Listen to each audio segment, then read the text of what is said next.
Hi, my name is Luke, and this is how to make hanging indents for a Google Doc.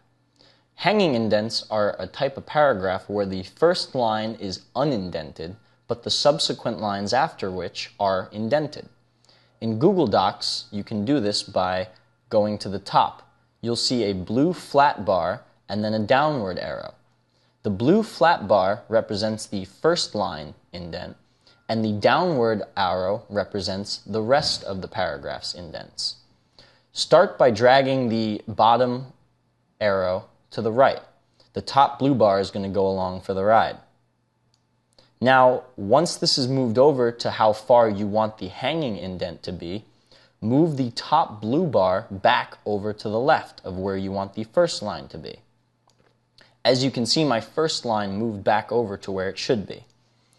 Now as I type or start a new line, it will appear to go to the first line, but just by pressing tab, I will automatically tab to where the second or hanging indenture is.